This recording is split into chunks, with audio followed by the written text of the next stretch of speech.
Ռուսական ռազմաբազայի ներկայության հետ կապված որևէ ծրագիր չունենք, մտահոգություններ էլ չունենք, վարչապետ։ Արտգործնախարարի տեղակալը եւ Կարմիր խաչի միջազգային կազմակերպության փոխնախագահն ընդգծել են Բաքվում պահվող հայերի խնդիրների հասցեագրման կարեւորությունը։ Ադրբեջանը չի մասնակցի Հայաստանում կայանալիք Եվրոպական քաղաքական համայնքի 8-րդ գագաթնաժողովին, Բայրամով։ Վենսի այցը Հայաստան եւ Ադրբեջան պայմանավորված էր խաղաղություն հաստատելու ձգտմամբ, Բոճորիշվիլի։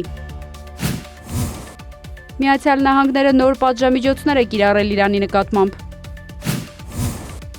Ժնևում կայացել է Իրանի եւ Միացյալ Նահանգների բանակցությունների 3-րդ փուլը։ Իրանը փորձում է միջմայրցամաքային բալիստիկ հրթիռներ ստեղծել, Ռուբիո։